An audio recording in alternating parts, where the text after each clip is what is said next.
We have been studying the quadratic equation, which is written in the following form: y equals ax squared plus bx plus c. In our studies, we have set b is equal to 0 and c is equal to 0, which gives us y equals ax squared. And then when a is equal to 1, we have the most basic form of the quadratic equation, y equals x squared. We have plotted y equals x squared and found it to be a parabola with a vertex at 0, 0, symmetrical around the y-axis, and opening upwards.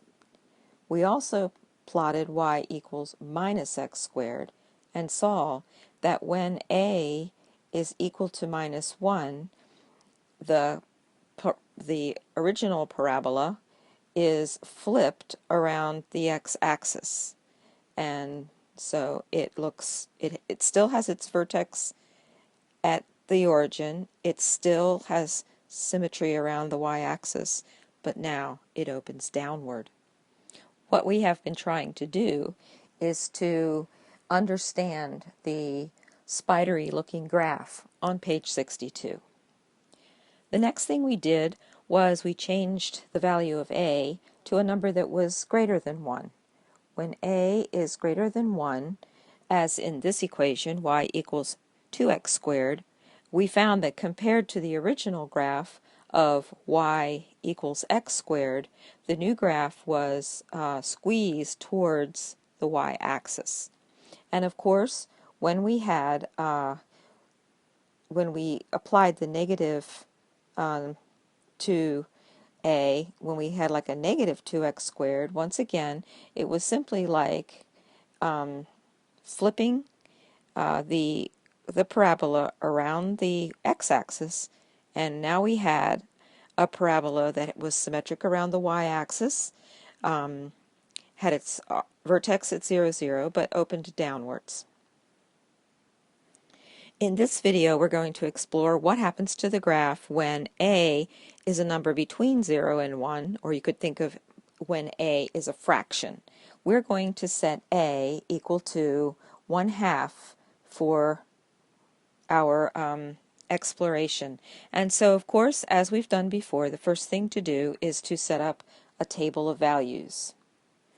I'm going to do it a little differently. I have x and I have 1/2 x squared, because basically what we want to plot is y equals 1/2 x squared.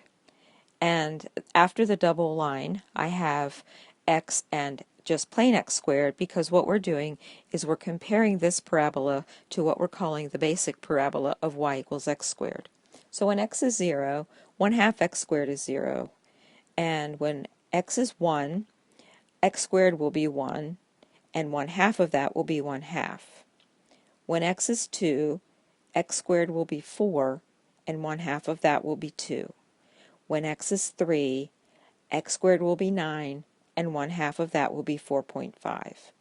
Now, to compare with our original graph, when x is 0, x squared is 0.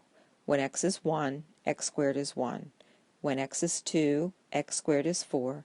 When x is 3, x squared is 9. So let's see what this looks like.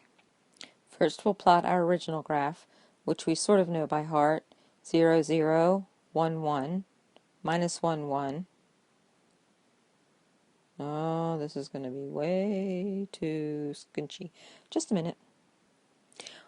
The origin is at 0, 0. And then when x is 1, y is 1. When x is 2, y is 1, 2, 3, 4. We're not even going to be able to do 3. When x is minus 1, y is 1. When x is minus 2, y is 4. And so here comes our original graph. Down here through the origin and back up. Now, if we plot our new coordinate, we have when x is 1, y is 1/2. And when x is 2, y is 2. And when x is 3, y is 4.5. When x is 1, y is 1/2. When x is 2, minus 2, y is 2. When x is minus 3, y is 4.5. So we see our new graph that isn't squeezed towards the y-axis, but it's flattened out. It's fatter. It's a fatter parabola.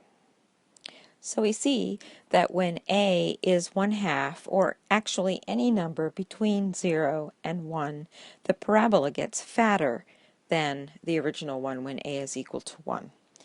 Likewise, when a would be equal to minus 1/2, you would again have that reflection around the x-axis, just like you have before. You will have a parabola that has a vertex of 0, 0, is symmetric around the y-axis, but opens downward because now a is a negative number.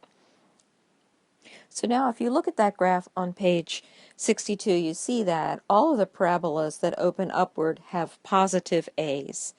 When a is greater than 1, you're going to get a parabola that is squeezed towards the y-axis. When a is between 1 and 0, or some kind of fraction, you're going to get a fatter parabola. Oh, this thing is driving me crazy.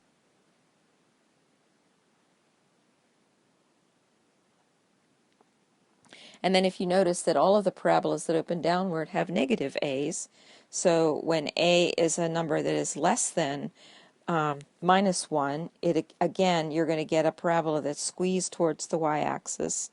And when a is a negative fraction, you're going to get a fatter parabola than the original one that we're talking about.